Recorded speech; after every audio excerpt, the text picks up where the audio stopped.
সেই জন্য ইমাম আল গাজ্জালি, যাকে হুজ্জাতুল ইসলাম বলা হয়, কি বলা হয়? হুজ্জাতুল ইসলাম। হুজ্জা মানে দলিল, কিসের? ইসলামের। ওনার নাম হচ্ছে ইমাম আল গাজ্জালি। তো ওনাকে একজন বলছে, হুজুর আমি কোটিপতি হতে চাই। মানুষ শিল্পপতি হতে চায় না? চাই তো, মানুষ চায় যে বড় কিছু হব, সেই জন্য সবাই স্বপ্ন দেখে, হুজুর আমি কোটিপতি হব, আমাকে কয় বিঘা জমিনের মালিক হতে হবে। তখন ইমাম গাজ্জালি বলে, এক বিঘত জমিনের মালিক হলেই তুমি পৃথিবীর মধ্যে সবার সেরা ধনী হয়ে যাবে। কয় বিঘত? এক বিঘত জমিন দিয়ে ফিলার হবে? এখন সবাই বলেন উনি হুজ্জাতুল ইসলাম, ইসলামের দলিল। তাকে মানুষ স্কলার বলে, গবেষকদের গবেষক বলে, বিজ্ঞানীদের বিজ্ঞানী বলে, চিকিৎসকদের লিডার বলে। আর উনি বলছেন তুমি এক বিঘত জমিনের মালিক হলেই তুমি দুনিয়ার সবার সেরা কোটিপতি। উনি বললেন মানতে পারলাম না। ইমাম গাজ্জালি বলে, মানতে না পারলে আমার কিছু করার নাই, আমি যেটা সঠিক সেটাই বললাম। উনি মসজিদ থেকে বের হইয়া মিশরের মানুষকে বলছে, তোমরা কারে হুজ্জাতুল ইসলাম বলো? কারে তোমরা ইসলামের দলিল বলছো? কারে তোমরা বিজ্ঞানী বলছো? কারে তোমরা চিকিৎসক বলছো? কারে তোমরা গবেষক বলছো? উনি তো পাগল। সে কি হয়েছে? আজকে আমি ওনার কাছে গিয়েছিলাম ধনী হওয়ার জন্য। উনি বলছে এক বিঘত জমিনের মালিক হলে আমি নাকি সবার সেরা ধনী। এটা কেমনে? বিগত জমিন দিয়ে কি ফিলার হয়? সবাই বললেন না, সে গাজ্জালি বলেছে। হ্যাঁ, গাজ্জালি বলেছে। মিশরের মানুষ অবাক হয়ে গেছে, কিন্তু যেই মানুষটা বিজ্ঞানীদের বিজ্ঞানী, ইমামদের ইমাম, গবেষকদের গবেষক, এরকম উত্তর কেমনে দেয়? মিশরের মধ্যে এই কথা সব দিকে ছড়ে গেছে যে গাজ্জালি বলছে কোটিপতি হতে গেলে এক বিঘত জমিনের মালিক হওয়া লাগবে। কিন্তু এই এক বিঘত জমিন দিয়ে তো কিছুই করা যায় না, না ঘর করা যায়, না বসা যায়, না হাঁটা যায়। জুমার দিন সবাই এসে গেছে, সবাই একজনের দিকে তাকায়া একজন হাসাহাসি করছে। ইমাম গাজ্জালি বলছে, মা বালুকুম, তোমাদের কি হলো? হাসাহাসি করছো কেন? সবাই বললেন, হাসবো না কেন ইমাম, আপনি এমন উত্তর দিয়েছেন আমাদের হাসি পাচ্ছে। ইমাম গাজ্জালি বলেন, কি উত্তর দিয়েছি? অমুক ব্যক্তি কি কিছুদিন আগে আপনার কাছে কিছু চেয়েছিল? হ্যাঁ, সে আমার কাছে একটা প্রশ্ন জানতে চেয়েছিল, সে ধনী হতে চায়, পৃথিবীর সবার সেরা। তা আপনি কি বলেছেন? আমি বলেছি এক বিঘত জমিনের মালিক হলে তুমি সবার সেরা ধনী হয়ে যাবে। তা আমরা সেই জন্যই হাসছি। আর এক বিঘত জমিন দিয়ে তো পিলারও হয় না, ঘর হবে দূরের কথা, সেখানে ফ্যাক্টরি হবে দূরের কথা। ইমাম গাজ্জালি হাসি দিয়ে বলে, বুঝো নাই বলেই তো হাসছো, যদি বুঝতা কান্না করতা। সবাই বললেন, তাহলে কি? আজকে ঘরে গিয়ে মায়ের কদমটা মেপে দেখো, দেখবা এক বিঘত ওই মায়ের কদমের নিচেই তোমার জান্নাতটা রয়ে গেছে। ইমাম গাজ্জালি বলে, দুনিয়ার জমিনে বিঘা বিঘা জমিনের মালিক হয়ে কোনো লাভ আছে? না লাভ আছে? নাই। আপনারা নিজের চোখের সামনে তো দেখতেছেন, এই দুই একদিনের ঘটনা। একজনে 12 লাখ টাকা ছাগলের কারণে ঘোরাটাই শেষ। কথা ঠিক না? আর আজকে দেখলাম মুসল্লি আল্লাহর ওলি একটা দেখলাম, কখনো বাসে নামাজ পড়ে, কখনো বিমানে নামাজ পড়ে, এরকম আছে না নাই? আচ্ছা, কখনো সমুদ্রের পানিতে নামাজ পড়ে। ওই আল্লাহর ওলি ধরা হয়ে গেছে, প্রশ্নপত্র ফাঁস করায়, কোটি কোটি টাকার মালিক এখন জেলখানায় বসে আছে। এই কোটি টাকার মালিক হয়ে কোনো লাভ আছে? নাই।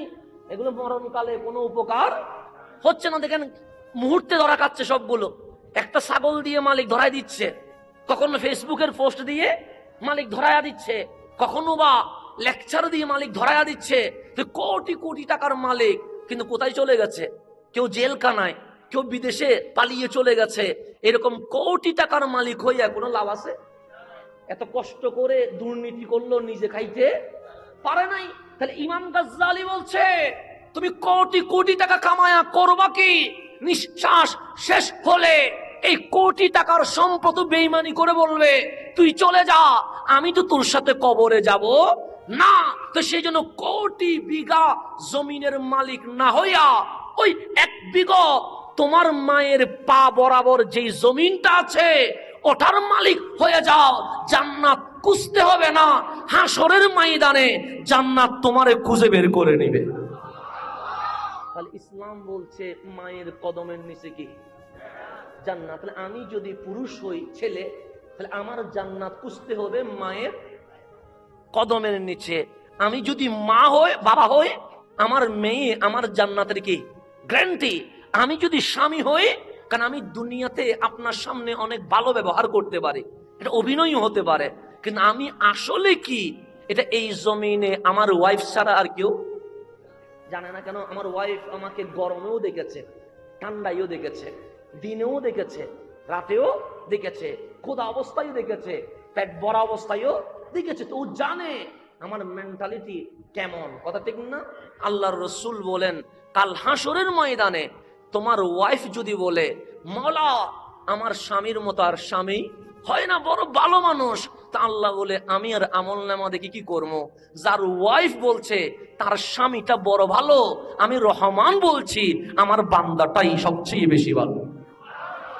তাহলে মা হলে ছেলের জন্য জান্নাত, স্ত্রী সাক্ষী স্বামীর জন্য জান্নাত, আমার মেয়ের সাক্ষী বাবার জন্য জান্নাত। তো ইসলাম কি সমান অধিকার দিছে না বেশি অধিকার দিছে? বেশি অধিকার। সেজন্য যারা বাংলাদেশে বলে সমান অধিকার চায়, এগুলো হচ্ছে এক নাম্বার শয়তান। ইসলাম বলছে সমান কিসের?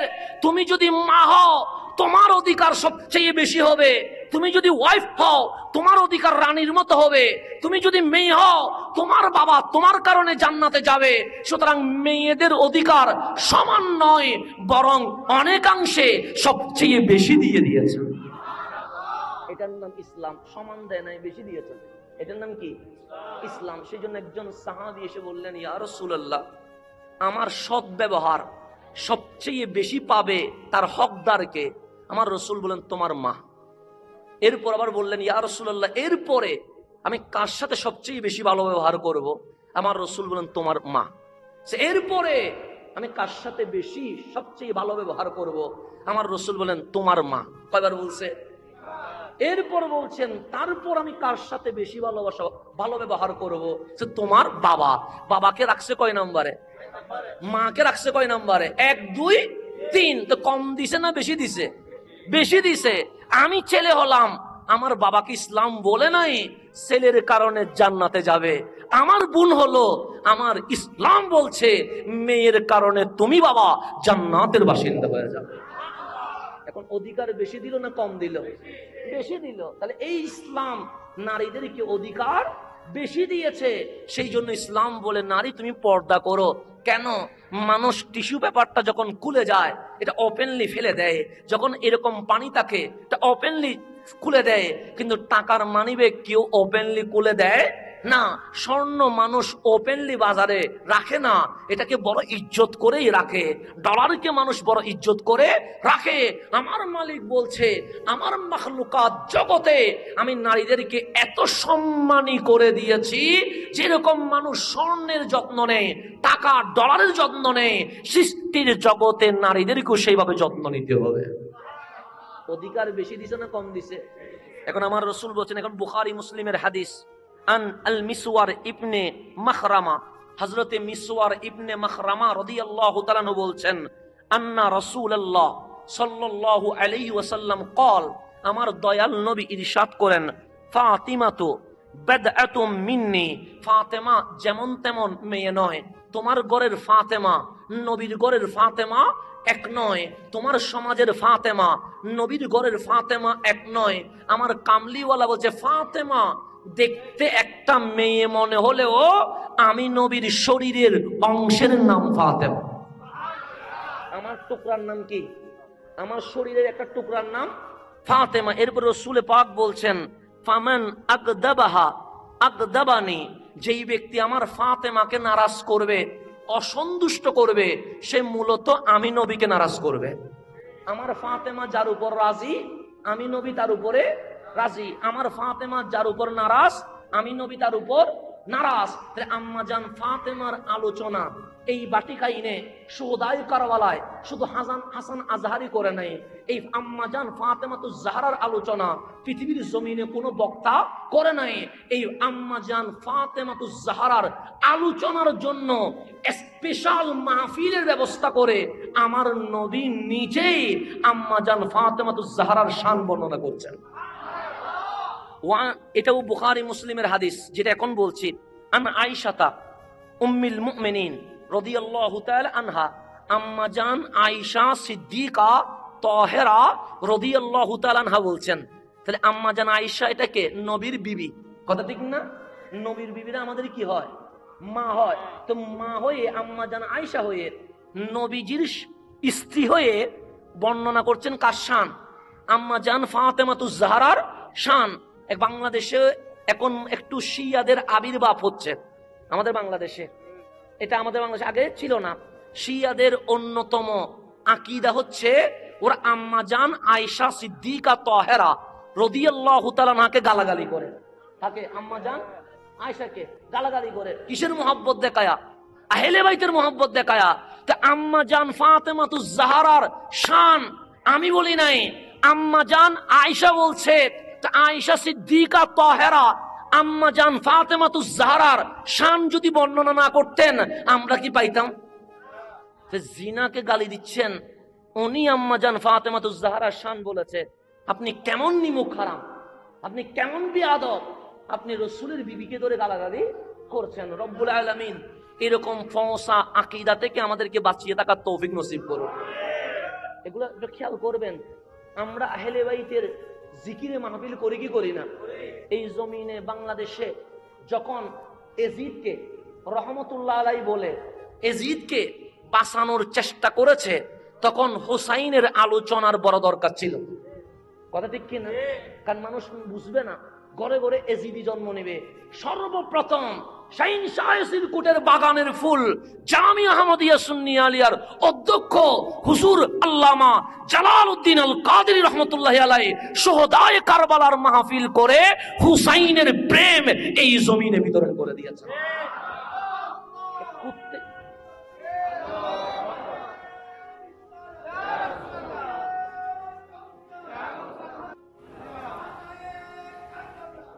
আহলে বাইতের প্রেম,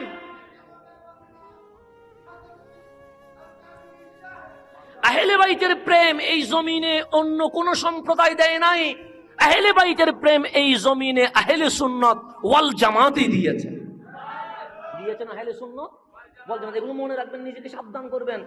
আমরা যখন ইমাম আলী মাকাম ইমাম হুসাইন রাদিয়াল্লাহু তাআলা আলোচনা করছি, আমরা যখন আম্মাজান ফাতেমাতুজ জাহরা রাদিয়াল্লাহু তাআলা আনহার আলোচনা করছি, আমরা যখন মাওলায়ে কায়নাত মাওলা আলী কাররামাল্লাহু ওয়াজহুর আলোচনা করছি, আমরা যখন হাসনাইনে করিমাইন রাদিয়াল্লাহু তাআলা আনহুমার আলোচনা করছি, এখানে সাহাবায়ে কেরামের শানে কোনো বেয়াদবি আছে?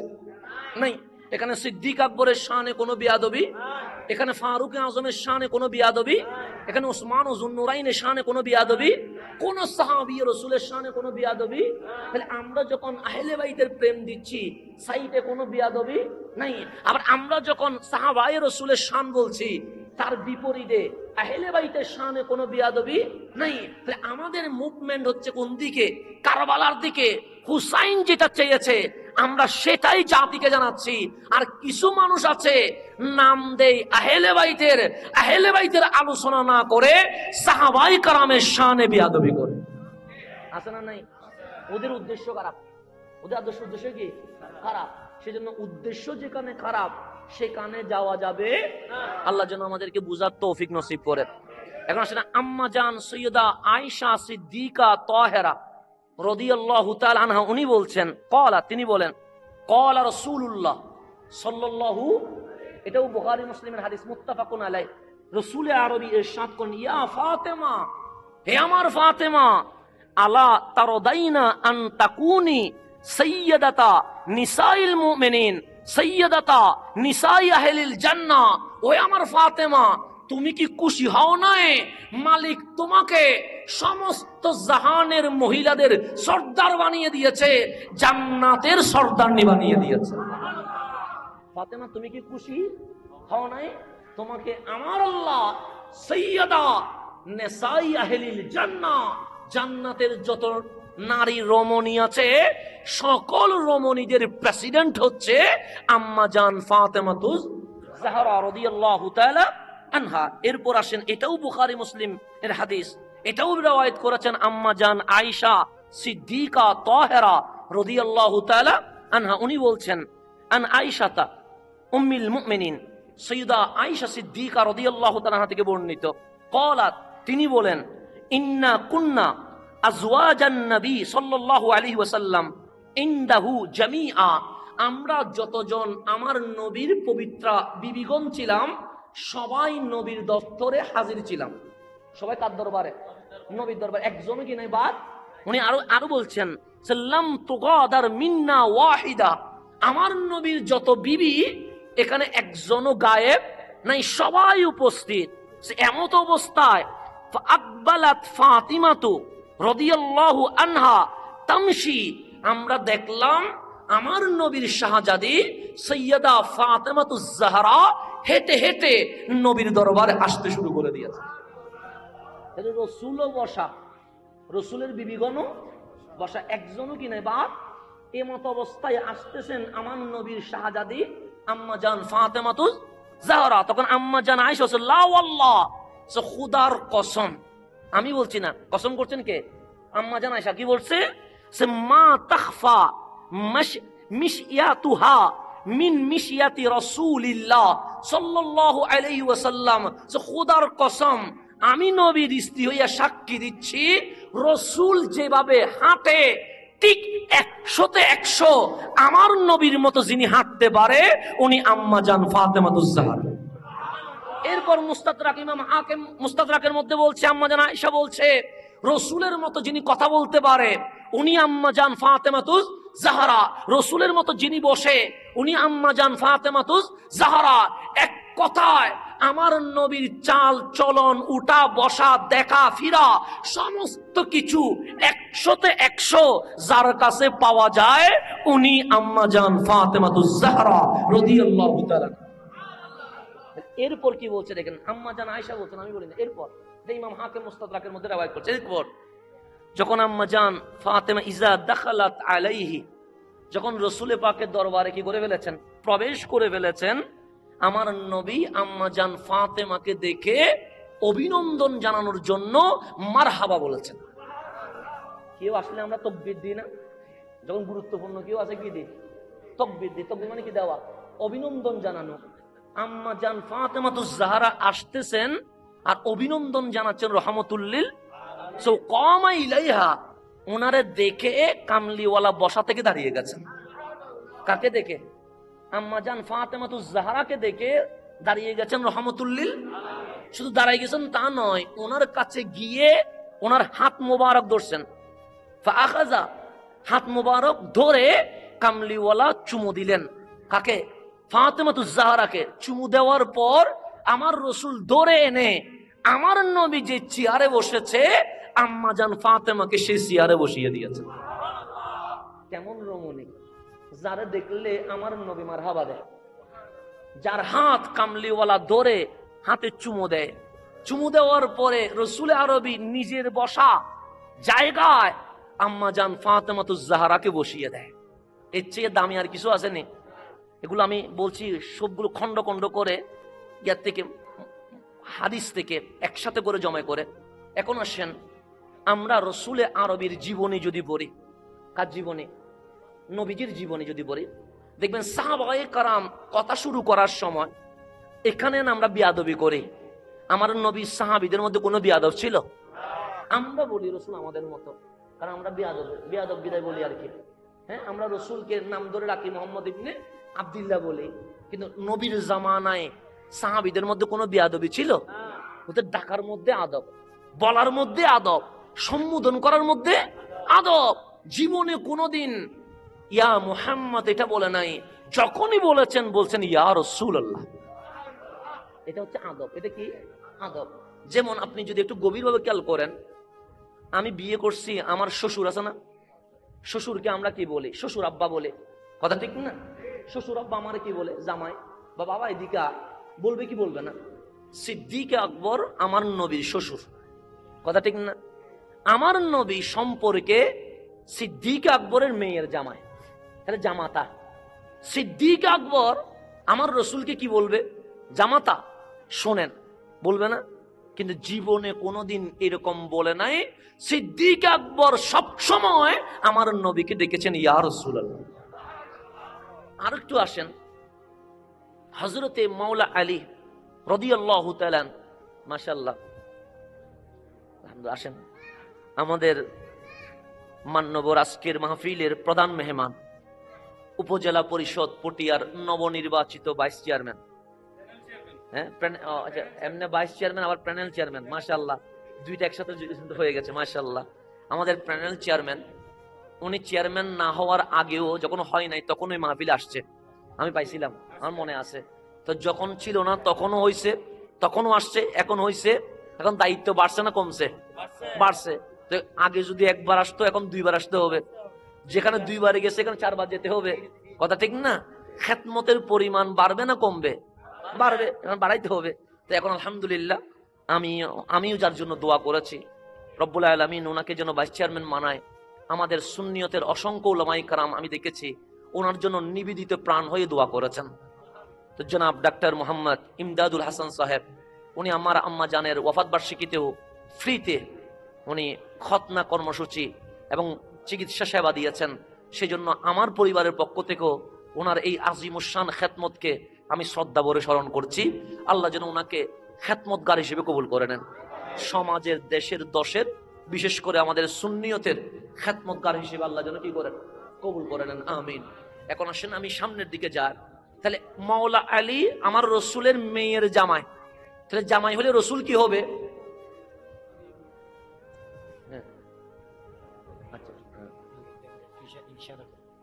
আমার রসুলকে কি বলবে? শ্বশুর আব্বা বলবে। মাওলা আলী জিন্দেগি ভর কখনো শ্বশুর আব্বার ডাকে নাই, যখনও ডাকছে তখনই বলছে ইয়া রাসূলুল্লাহ। আমার রসুলকে সবাই সম্মানে শুধু ইয়া রাসূলুল্লাহ বলতো না, যখনই ডাকতো সর্বপ্রথম বলতো ফিদাকা আবি ওয়া উম্মি, তারপর বলতো ইয়া রাসূলুল্লাহ, নবী গো আমার মা বাবা আপনার কদমে কুরবান, আমি আপনাকে এই কথাটা বলতে চাই। এটার নাম আদব। এটার নাম কি? যেই কেউ সাহাবী, সেটা সিদ্দিক আকবর হোক, সেটা ফারুক আজম হোক, সেটা উসমান ও জুন্নুরাইন হোক, সেটা মাওলা আলী হোক, যেই কোনো, সেটা আনসার হোক, সেটা মুহাজির হোক, সব সাহাবী যখন রসুলে পাককে ডাকতেন সর্বপ্রথম বলতেন ফিদাকা আবি ওয়া উম্মি ইয়া রাসূলুল্লাহ, নবী গো আমার মা বাবা আপনার কদমে কুরবান হয়ে যাক। এরপর বলতেন ইয়া রাসূলুল্লাহ আমি এই মাসালাটা জানতে চাই, ইয়া রাসূলুল্লাহ এই সমস্যাটা হয়েছে, এটার সমাধান কি হবে? তাহলে সবাই বলতো নবী গো আপনার কদমে আমার মা বাবা কুরবান, এটা সবাই বলতেন। কারে? আমার রসুলরে। ফারুক আজম বলতেছেন কলা ওমর ইবনুল খাত্তাব, হযরতে আমিরুল মুমিনিন খলিফাতুল মুসলিমিন ওমর ইবনুল খাত্তাব রাদিয়াল্লাহু তাআলা আনহু বলতেছেন আমরা সব সাহাবী রাসূল আমার রসুলকে বলতাম ফিদাকা আবি ওয়া উম্মি, ইয়া রাসূলুল্লাহ আপনার কদমে আমাদের মা বাবা কুরবান। আর সেই রসুল যখন আম্মা জান ফাতেমার সাথে মুলাকাত করতেন তখন ডাক দিতেন ইয়া ফাতেমা ফিদাকি আবি ওয়া উম্মি, ফাতেমা রে আমার মা বাবা আপনি ফাতেমার কদমে কুরবান হয়ে যান।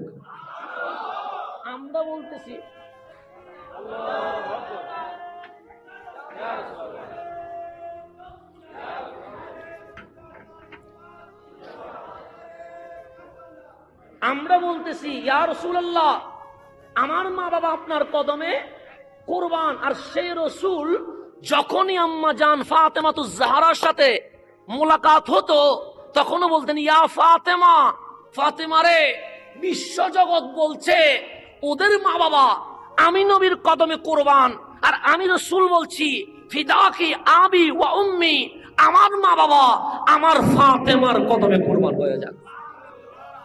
কেমন দামি আম্মা জান ফাতেমাতুজ জাহরা। আমি এভাবে বলতে গেলে রাত চলে যাবে, আমাদের রাত কি হবে না শেষ। এখন আমার নবীর জীবনী পড়েন, একদম মা আমেনার ঘর থেকে ওয়াফাত পর্যন্ত আমার রসুলের জীবনীতে একটা জিনিস নাই। সেটা কি? রসুলে আরবি জীবনে কোনোদিন বদদুয়া করেন নাই। কি করেন নাই? বদদুয়া। আমরা তো কিছু হইলে লানত দিয়া বদদুয়া দিয়া যতটুকু পারি আর কি, হ্যাঁ, মুখে পারলে মুখে, হাতে পারলে হাতে, পায়ে পড়লে পায়ে, যেভাবে পারে। হিংসা হলে তাকে কি করে ফেলবো? বদদুয়া দি। অন্ত কিছু করতে না পারলে বদদুয়া তো দিব। আমার রসুলের জীবনীতে একটা জিনিস নাই। আপনি সেটা বুখারী শরীফ থেকে শুরু করে আজকে পর্যন্ত হাদিসের সিরাতের সকল কিতাব খুলেন, আমার নবীর জীবনীতে একটা জিনিস নাই সেটা হচ্ছে আমার রসুল জীবনে কখনো কাউকে বদদুয়া করেন নাই। কাউকে কি করেন নাই? বদদুয়া করেন, বরং যে কষ্ট দিছে তার জন্য দোয়া করছেন। ইহুদির চেয়ে মারাত্মক এই জমিনে আর কেউ নাই। ইহুদির চেয়ে, ইহুদির মতো উগ্র এই জমিনে আর কিছুই। এবং রসুল আরবি বলেও গেছে, আমার উম্মতকে সবচেয়ে বেশি কষ্ট দিবে ইহুদিরা, দাজ্জালকে সাপোর্ট করবে ইহুদিরা। রসুল আরবি বলে গেছে, মিলতেছে। কারণ তারা ফিলিস্তিনে এগুলো করছে কিসের জন্য? দাজ্জালের আগমনকে স্বাগত জানানোর জন্য। বর্তমান সময়ে ফিলিস্তিনে এই যে অত্যাচার করছে তাদের নাম কি? ইহুদি। সারা বিশ্বে মুসলমানের উপর যে হামলা করছে এর পিছনে ইন্ধনের মধ্যে এক নাম্বার কি? ইহুদিদের চেয়ে বড় শত্রু এই জমিন আর আছে? ওরা আজকে না, আমার নবীর জামানা থেকে বিরোধিতা করছে। আমার রসুল নিজে স্বীকার করেছে আমাকে সবচেয়ে বেশি কষ্ট দিয়েছে। মুশরিকের চেয়েও, খ্রিস্টানের চেয়েও ইহুদিরা সবচেয়ে বেশি কষ্ট দিয়েছে। এখন এই কষ্ট ধারাবাহিকভাবে দাজ্জাল পর্যন্ত দিতে থাকবে। ইহুদি মারা গেছে, লাশ যাচ্ছে, তো এইরকম শত্রু মারা গেলে আমরা খুশি হব না কান্না করব? খুশি হব। আমাদের যদি কোনো শত্রু মারা যায়, মুসলমানও যদি মারা যায়, যখন আমরা ফেসবুকে পোস্ট পাই অমুক মারা গেছে, আমরা ইন্না লিল্লাহ না পড়ে সেখানে আলহামদুলিল্লাহ লিখে না? আমি দেখছি অনেক, আমি ফেসবুকে দেখছি যে মানুষ মারা গেছে সেখানে আলহামদুলিল্লাহ লিখতে একটু করে ফেলছে, দেখছি আমি। কেন? আপনি পছন্দ করেন না। আপনার উচিত কি? কিছু না করলেও কিছু না বলেন। আলহামদুলিল্লাহ মানুষ মরণে বলার তো কোনো অধিকার আছে নাই। আপনার পছন্দ হয় না, আপনি কি হয়ে যান, কিছুই না বলে চুপ স্কিপ করে দেন। এটা যখন মরে গেছে বিচার কার কাছে চলে গেছে? আল্লাহর কাছে। আপনার কোনো হাত নাই, এখন আর চিল্লানির দরকার নাই, শেষ। ওনার যা হয়েছিল শেষ। এখন আল্লাহ এবং আল্লাহ রসুলের উপর চলে গেছে, বিচার ওখানে হবে। এখানে আমি মাথা কামানোর আর কোনো দরকার। এখন আমরা যারে পছন্দ হয় না, এতে মরলে ঠাঁসিতে আলহামদুলিল্লাহ বলতে বলতে কি হয়ে যায়, হয়রান হয়ে যায়। মুসলমানের চিরশত্রু ইহুদি মারা গেছে, আমার রসুলের সামনে কাটিয়া যাচ্ছে। রসুলে পাক যখন লাশটা দেখছে, আমার নবীজি বসা ছিল, বসা থেকে দাঁড়িয়ে গেছে। শুধু দাঁড়াইছে তা নয়, কান্নাকাটি শুরু করে দিয়েছে। ডানে বামে সাহাবায়ে কেরাম মনে করছে আমার রসুল মনে হয় মুসলমান মারা গেছে, মনে করছে, মনে হয়। ডাক দিয়েছি, ইয়া রাসূলুল্লাহ, না কান্নার তো কিছুই নাই, হুয়া ইহুদ, সে তো ইহুদি, তো সে মারা যাওয়াতে আমাদের তো লস হয় নাই, বরঞ্চ কি হয়েছে, লাভ হয়েছে। তো শত্রু চলে গেছে। তো কামলিওয়ালা বলে সেই ইহুদিটা আমি জানি, সে লাশটা যে ইহুদি এটাও আমি জানি। তো কাঁদছেন কেন? সে কাঁদছি এই কারণে, আমি তো কালিমার দাওয়াত দিয়েছিলাম, আফসোস সে যদি আজ কালিমা পড়তো জান্নাতে চলে যেত। কাঁদছি এই কারণে, আমি নবীর সামনে একজন জাহান্নামী চলে যাচ্ছে, সে যে জাহান্নামে যাচ্ছে এটা আমার খারাপ লাগছে। কারণ আমার নবী, আমি নবীর ইচ্ছা ছিল সে কোথায় যাবে, জান্নাতে যাবে, এটা আমার ইচ্ছা। তো রসুলের স্বপ্ন হচ্ছে কেউ যেন জাহান্নামে না যায়, সবাই যেন কোথায় যায়, জান্নাতে যায়। সেই জন্য আমরা যারা সুফিবাদী, তাসাউফ মানি, আমাদের সুফিদের কিছু কিছু নিয়ম আছে, নিয়মগুলো একটু মানবেন। এক নাম্বার, বয়সে যদি তোমার কেউ বড় হয়, তুমি তাকে দেখে কখনো অসম্মানী করিও না। কেন? হয়তো সে বয়সে বেশি হওয়ার কারণে তোমার চেয়ে ইবাদতে, এলমে, আমলে বড় হতে পারে। তাসাউফের শিক্ষা, সুফিবাদীদের শিক্ষা এক নাম্বার। তো যদি আমি দেখি আমার চেয়ে বয়সে ছোট, তখন কি বলবো? তখন তাকেও তুমি আদর স্নেহ করো, তাকে মারতে যাইও না, গালি দিতে যাইও না, খারাপ ব্যবহার করিও না। কেন? তার বয়স কম হওয়াতে হয়তো তোমার চেয়ে ওর গুণাটা কম হয়েছে। ওর গুণাটা কি হয়েছে? তাহলে বয়স যদি ছোট হয় সে আমার চেয়ে গুনাহ কম করেছে, বয়স যদি বেশি হয় সে আমার চেয়ে ইবাদত বেশি করেছে। তো তাসাউফের আরেকটা সূত্র হচ্ছে, যদি অমুসলিম দেখি তার সাথে কিরকম আচরণ করব। তো তাসাউফ বলছে তাকে দেখেও ঘৃণা করিও না। কেন? সে মরার সময় কে ঈমানওয়ালা হয়ে মরে, কে ঈমান সারা মরে, এটা তো তুমি জানো না। তোমার মরণে বেঈমানও হইতে পারে, আবার তার মরণটা ঈমানও হতে পারে। সুতরাং তুমি তাকে নিয়েও হেয় করিও না। এটা হচ্ছে তাসাউফের যতগুলো নিয়ম আছে তার মধ্যে অন্যতম নিয়ম হচ্ছে দুনিয়াতে হিংসে বিদ্বেষ করিও। আমার রসুলের জিন্দেগিতে কোনো বদদুয়া, বদরে বদদুয়া করে নাই, উহুদে বদদুয়া করে নাই, তায়েফে রক্তে লাল হয়ে গেছে, তারপরেও বলেছে উম্মত আমার বুঝে নাই, বদদুয়া করে নাই। কিন্তু হাদিস খুলেন বুখারী শরীফে, আমার নবী একবার বদদুয়া করেছে। কয়বার? এটাও কেন করছে দেখেন, যে নবী জীবনে বদদুয়া করে নাই, এই নবীটাও জীবনে কয়বার বদদুয়া করছে। এটাও কেন? হযরতে আব্দুল্লাহ ইবনে মাসউদ রাদিয়াল্লাহু তাআলা উনি বলছেন, বুখারীর riwayat, বাইনামা রাসূলুল্লাহ সাল্লাল্লাহু আলাইহি ওয়াসাল্লাম কাইমুন ইউসাল্লি ইনদাল কাবা। তখন ইসলামের প্রাথমিক যুগ, নতুন মুসলমান তেমন হয় না, 4-5 জন মুসলিম। আমার রাসূল কাবার সামনে দাঁড়িয়ে নামাজ পড়ছেন রাহমাতুল লিল আলামিন। ওয়া জামউ কুরাইশিন ফি মাজালিসিহিম, সেখানে যারা কুরাইশ আছে, আবু জেহেল, আবু লাহাব, উতবা, শাইবা, এগুলো যেগুলো কট্টর কট্টর কাফের, তাদের একটা বিশাল মজমা বৈঠক নবীর সামনে, কাবার সামনে বসে আছে। তো তারা দেখছে রাসূল কি পড়ছে, নামাজ পড়ছে। তোর মধ্যে হঠাৎ করে আবু জেহেল বলছেন, আইয়ুকুম ইয়াকুমু ইলা জাজুরি আলে ফুলআন ফায়ামিদু ইলা ফারসিহা ওয়া দামিহা ওয়া সালাহা। তো তোমাদের মধ্যে কে আছো যে অমুক গোত্রে উট জবে করছে, ওই উটের রক্ত, গোবর, নারী বুড়ি নিয়ে এসে এই নবীর পিঠের উপর চড়িয়ে দিতে পারবা, এমন কে আসো দেখি বলো।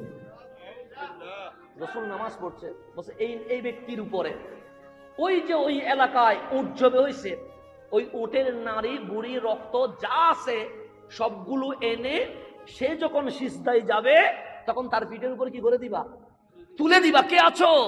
একজন দাঁড়ায় গেছে, উনি চলে গেলেন ওখানে যেখানে উট জবে করছে, উটের নারী বুড়ি সবগুলো এনে আমার রাসূল যখন সিজদায় ইজা সাজাদা ওয়াদাহু বাইনা কিতাফাইহি, আমার রাসূল যখন সিজদায় গেলেন, সে উটের বুড়িটা আমার নবীজির পিঠের উপর তুলে দিয়েছে। উটের বুড়ি বড় না ছোট? বড়, বিশাল। ওই উটের বুড়ির চাপের কারণে আমার রাসূল আর সিজদা থেকে উঠতে পারছে না। কষ্ট করে আমার রাসূল সিজদায়, এমত অবস্থায় বসে ওয়াসাবাতান নবিয়্যু সাল্লাল্লাহু আলাইহি ওয়াসাল্লাম সাজিদান, রাসূল সিজদার মধ্যে আটকে গেছে, কারণ উটের বুড়িটা আমার নবীর পিঠের উপরে। ফাদাহিকু হাত্তা মালা বাদুহুম ইলা বাদ মিনাদ দাহাক, ওরা যখন দেখলো রাসূল কষ্টে সিজদা থেকে উঠতে পারছে না, এটা দেখে হাসতে হাসতে একজনের গায়ের উপর আরেকজন পড়তেছে। কারা? এই আবু জেহেলের গোষ্ঠীরা। এমত অবস্থায় ফান্তালাকা মুনতালিকুন ইলা ফাতেমা, হযরতে আব্দুল্লাহ ইবনে মাসউদ বলছে কেউ একজন আম্মা জান ফাতেমার ঘরে গিয়েছে। আর এখানে ব্যাখ্যায় বলছেন আব্দুল্লাহ ইবনে মাসউদ নিজে গেছে, এনে ব্যক্তির নামটা বলে নাই, কারণ উনি একজনে অসহায় ছিলেন। উনি চলে গেছেন কার ঘরে? খাদিজাতুল কুবরার ঘরে। আম্মা জান ফাতেমার ঘরে গিয়ে চিৎকার করে বলছেন, আমার রাসূলের পিঠের উপরে উটের ভুঁড়ি তুলে দেওয়ার কারণে রাসূল সিজদা থেকে উঠতে। আম্মা জান ফাতেমা তখন মাত্র 9 বছরের মেয়ে। কয় বছরের?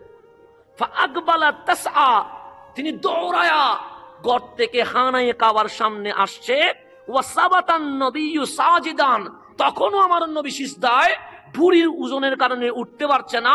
হাত্তা আলকাতহু আনহু, আমার নবীর ফাতেমা 9 বছরের মেয়ে ছোট্ট হাত দিয়ে আমার নবীর পিঠ থেকে ওই উটের বুড়িটা নামালেন।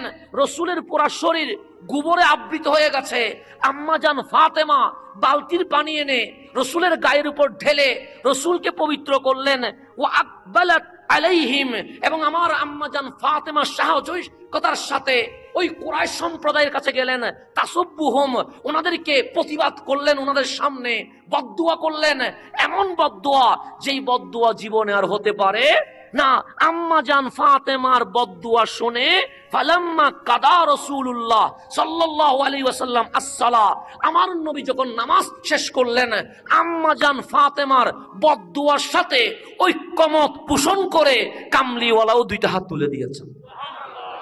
আমার রাসূল জীবনে বদদুয়া করেন, কিন্তু ফাতেমা তো জাহরা যখন বদদুয়া করতেছেন, আমার নবী আর না বলে নাই, ওনার সাথে একসাথে হাত তুলে দিয়েছেন কে? রহমাতুল লিল। ঠিক আম্মা জান ফাতেমা যে শব্দ বলছেন, আমার রাসূল আল্লাহুম্মা আলাইকা বিকুরাইশিন, আল্লাহুম্মা আলাইকা বিকুরাইশিন, আল্লাহুম্মা আলাইকা বিকুরাইশিন। মালিক, আমার ফাতেমা তোমাকে যে বিচার দিয়েছে, আমি নবীও সেই বিচার দিচ্ছি, তুমি কুরাইশের সেই বিচারটা তুমি করবা। তারপর আল্লাহ রসুল নাম ধরতেছেন, আল্লাহুম্মা আলাইকা বি আমর ইবনে হিশাম ওয়া উতবা ইবনে রাবিয়া ওয়া শাইবা ইবনে রাবিয়া ওয়া ওয়ালিদ ইবনে উতবা ওয়া উমাইয়া ইবনে খালাফ ওয়া উকবা ইবনে আবি মুআইদ ওয়া উমারা ইবনে ওয়ালিদ। এভাবে নাম ধরে ধরে রসুলের পাক কি করলেন? বদদুয়া করলেন। তা আব্দুল্লাহ ইবনে মাসউদ বলছেন, ওয়া ফাওয়াল্লাহ, খোদার কসম, আমার রসুল যাদের নাম ধরে ধরে বদদুয়া করছে, ধ্বংস হোক, এভাবে করে ধ্বংস হোক কুরাইশ, ধ্বংস হোক আমর ইবনে হিশাম, ধ্বংস হোক উতবা ইবনে রবিয়া, ধ্বংস হোক শাইবা ইবনে রবিয়া, ওয়ালিদ ইবনে উতবা, এভাবে যাদের নাম ধরে বলছে, আব্দুল্লাহ ইবনে মাসউদ বলছে, ফাওয়াল্লাহ, খোদার কসম, লাকাদ রাআইতুহুম সারআ ইয়ৌমা বাদরিন, আমি নিজের চোখে বদরের ময়দানে এগুলো লাঞ্ছিত মৃত্যু দেখেছি। যাদের নাম ধরে বদদুয়া করছে সবগুলো বদরের মধ্যে কি গেছে? লাঞ্ছিত হয়ে মরণ হয়ে বসে আছে। তারপর ওয়াসুহিবু ইলা আল কালিব, কালিবে বাদার, বদরের একটা অব্যবহৃত কূপের মধ্যে টানে হেসরে এগুলারে কি করা হয়েছে? ফেলে দেওয়া হয়েছে।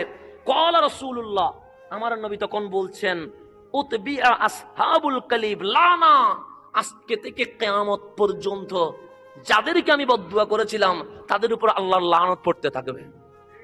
আম্মা জান ফাতেমার বদদুয়ায় আমার নবীও কি করছে? বদদুয়া করছে। এটার নাম হচ্ছে আম্মা জান ফাতেমাতুজ জাহরা। এরকম বলতে গেলে আলোচনা কি হবে না, শেষ হবে না। আমি আরেকটু গুছাইয়া বলি, আমাদের এখানে ছেলেও আছে, ঘরের মধ্যে মেয়ে আছে না? নেই? আছে। একটু একটু আমার কথাকে আমি শেষ করে দিয়েছি, একটু গভীরভাবে খেয়াল করবেন, আমার কথা মাইন্ড করবেন না, আমি বুঝার জন্য বলছি। ছেলেদের উপর নামাজ ফরজ, এতে কোনো সন্দেহ আছে? নাই। 7 দিনে কয়দিন নামাজ পড়তে হয়? 7 দিনে পড়তে হয়।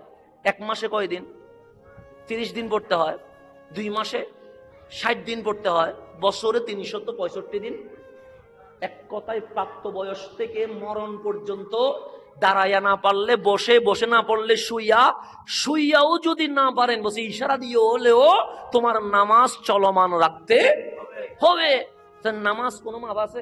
নাই। কিন্তু নারী জাতির জন্য মাসের মধ্যে কিছুদিন নামাজ মাপ আছে। কারো 3 দিন, 5 দিন, 7 দিন, 9 দিন নামাজ কি আছে? মাপ। এটা কাজা করতে হবে না। কেন? ওই অবস্থায় নারীরা মাসিক ঋতু, অপবিত্র রক্ত বের করে থাকেন, এই সময়ে ওনাদের কষ্ট হয়। তো মালিক বলছেন, হাবিব, আপনার উম্মতের নারীদেরকে জানায়া দেন, তাদের যখন কষ্ট হয় আমি নামাজের বিধান দিয়ে কষ্ট দিব না, ওই কষ্টের সময়ে আমি রব্বুল আলামিন নামাজ মাফ করে দিয়েছি। না বললে কোনো সমস্যা? তাহলে মা হাওয়া থেকে রাবিয়া বসরি হয়ে আজ নয়, কিয়ামত পর্যন্ত সকল নারীদের শরীরের স্ট্রাকচার একই রকম। কথা ঠিক না? এখন আল্লাহর আপনি জিজ্ঞেস করেন, মালিক আমাদেরকে তো মাসিক ঋতু দিলা না, মেয়েদেরকে দিলা কেন? তা মালিক আপনাকে উত্তর দিচ্ছে, তোমার পেটে সন্তান নেওয়া সম্ভব নয়। সন্তান নিবে কারা? নারী, মা। তো মায়ের ওই গর্ভে শরীর বডিটা রেডি করতে হয়। তো তুমি যখন তোমার মায়ের পেটে আসছো তখন আমি মাসিক ঋতুটা বন্ধ করে দিয়েছি। এখানে ডাক্তার আছে, হয়তো উনিও আমার সাথে একমত পোষণ করতেও পারে, কারণ কোরআন আর বিজ্ঞান সায়েন্স একই রকম বলছে, মাসিক ঋতু বন্ধ হয়ে যায়। তো মালিক বলছে, রক্তগুলো গেলে কই? মালিক গেল কই? আল্লাহ বলছে, তোমার হাত, তোমার পা, তোমার বডি আমি আল্লাহ সেই রক্ত দিয়েই বানিয়েছি। তাহলে এখন মাসিক ঋতু আছে মানে সন্তান হবে, মাসিক ঋতু নাই মানে সন্তান হবে না। এটা হচ্ছে কোরআন ও বিজ্ঞান একই কথা বলছে। একটু গভীরভাবে খেয়াল করবেন। তাহলে এই রক্তটা নিয়ামত, এটা কিয়ামত নয়। এই রক্ত না থাকলে আমি হাসান আজকে মাহফিল করতে পারতাম না, আপনি মাহফিলে আসতে পারতেন না। তাহলে পৃথিবীতে এমন কোন মেয়ে, রানী, নারী, রমণী নাই যিনি 30 দিনে 30 দিন নামাজ পড়তে পারে, যিনি 2 মাসে 7 দিন নামাজ পড়তে পারে, যিনি বছরে 365 দিন নামাজ পড়তে পারে। কিন্তু সিরাত খুলেন, তারিখ খুলেন, হিস্ট্রি খুলেন, পৃথিবীতে এক রমণী আছে যিনি 30 দিনে 30 দিন নামাজ পড়েছে, 60 দিনে 60 দিন নামাজ পড়েছে, 365 দিনে 365 দিন নামাজ পড়েছে, যার ইন্তেকালের আগ মুহূর্তেও নামাজ বাদ দেয় নাই। নামাজ বাদ দেওয়া দূরের কথা, জীবনে এক ওয়াক্ত নামাজ যার জিন্দেগিতে কাজা হয় নাই, উনি আম্মা জান ফাতেমাতুজ জাহরা।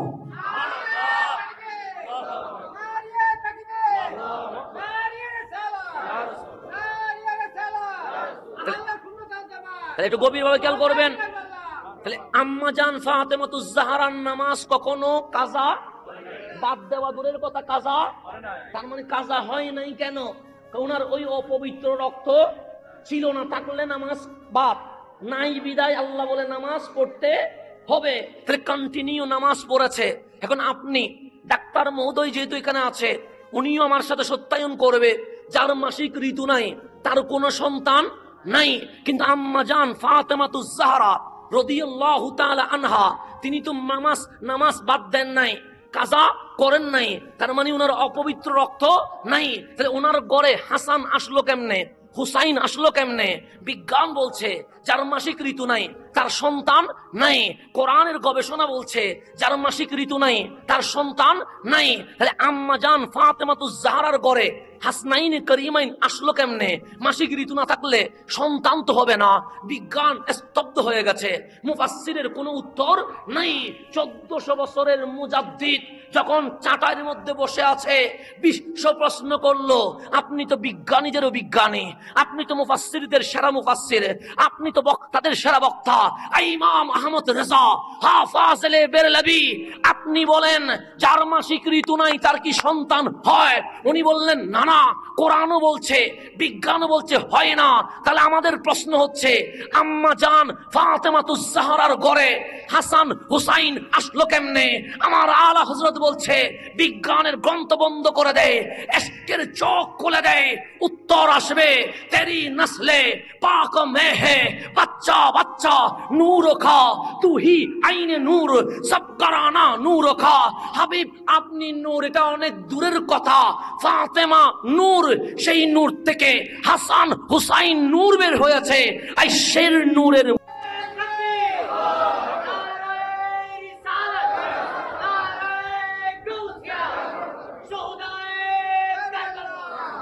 এখন আসেন আমার কথা শেষ দিকে। এটাও বুখারী শরীফের হাদিস। আম্মা জান আয়েশা সিদ্দিকা তাহেরা বলছেন, দাআন নবী সাল্লাল্লাহু আলাইহি ওয়াসাল্লাম ফাতেমা, আমার রাসূল যখন অসুস্থ হয়ে গেলেন তখন বললেন ইমার্জেন্সি, আমার ফাতেমাকে ডেকে আনো। আম্মা জান ফাতেমাকে ডেকে আনা হলো। আম্মা জান আয়েশা সিদ্দিকা বলছেন, ডানে আমার রাসূল ফাতেমাকে বসালেন, কানটা মুখের উপর আনলেন। আমরা যে ফিস ফিস করে কথা বলি সেটা কি বলি, কানে কানে কথা বলা, ওই রকম করে কানটা মুখের উপর আনলেন। কি যেন বললেন, উনি কান্নাকাটি শুরু করে দিয়েছেন। আম্মা জান আয়েশা বলে আমরা কিছুই শুনি নাই, কিন্তু উনি কাঁদছে। কাঁদার উপর যখন দাঁড়িয়ে 2 কদম দিয়েছে, রসুল আরবি আবার ডাকলেন, ফাতেমা এদিকে এসো। আম্মা জান ফাতেমা আসলেন, রসুল আবার ওনার কানটা মুখের সামনে এনে কি যেন বললেন। আম্মা জান ফাতেমা কান্না বন্ধ করে ফাদাহিকাত, তিনি হাসতে লাগলেন। আম্মা জান আয়েশা বলে আমি জীবনে এই দৃশ্য দেখি নাই, কান্না করার পর মুহূর্তে আবার হাসিতে পরিণত হয়ে যায়। আমি জিজ্ঞেস করলাম, ফাতেমা কি বলেছে আমার রহমতুল লিল আলামিন? আম্মা জান ফাতেমা বলেন, আম্মারে এখন বলা যাবে না, এটা গোপন বিষয়। তো রাসূল যখন ইন্তেকাল পর্দা করলেন, আম্মা জান আয়েশা বললেন, আমি ফাতেমাকে জিজ্ঞেস করলাম, বলো না ফাতেমা কামলিওয়ালা কি বলেছে? সে কামলিওয়ালা প্রথমবার আমার কানে কানে বললেন, ফাতেমা রে আর বেশি দিন রইব না, আমি নবী ও চিরেই দুনিয়া ছেড়ে চলে যাব। যখন রসুল বললেন আমি বিদায় নিব, আমি মেয়ে হয়ে কান্না করে দিয়েছি।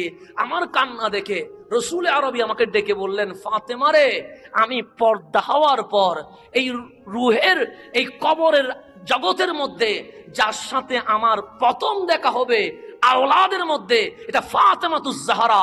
শুনে রেখো, আমি নবীর পর তুমি ফাতেমাও আমার কাছে চলে আসবে। যার ইন্তেকালটা আমার নবী হয়ে গেছেন, বলে গেছেন, উনি হচ্ছেন আম্মা জান ফাতেমাতুজ জাহরা রাদিয়াল্লাহু তাআলা আনহা। ওনার চেয়ে দামি এই জগতে মহিলাদের মধ্যে আর কেউ হতে পারে না। আমার নবীর ঘরের শাহজাদে। ওনার বিয়েটাও কেমন, ওনার বিয়েতে সবাই প্রস্তাব পাঠাচ্ছে, আমার রসুল হাও বলে না নাও বলে না। প্রস্তাব জমা হতে হতে অনেক বেশি হয়ে গেছে। সৈয়দুনা সিদ্দিক আকবর দেখলেন মাঠের মধ্যে মাওলা আলী কাজ করছে, ডাক দিলেন, আলী রে প্রস্তাব পাঠাও নাই? বলছেন, কোথায় ফাতেমা, কোথায় আলী, এটা কি সম্ভব? প্রস্তাব তো দিয়ে দেখবা। দেখ কেমন মোহব্বত ছিল সিদ্দিক আকবর আর মাওলা আলীর মধ্যে, কেমন মোহব্বত। আর আমরা কোথায় গালাগালি করি, আমরা কি কোথায় আছি? আল্লাহ যেন আমাদেরকে বুঝার তৌফিক নসিব করে। সৈয়দুনা সিদ্দিক আকবর আর মাওলা আলীর মধ্যে কত বন্ধুত্ব, কত মুহাব্বত, কত ইশকানা পরিবেশ। সিদ্দিক আকবর বুদ্ধি দিয়েছেন, আলী রে প্রস্তাব তো দিয়ে দেখবা, কারণ ফয়সালা তো দুনিয়া থেকে আসে না, ফয়সালা তো আরশের মালিক থেকে আসে।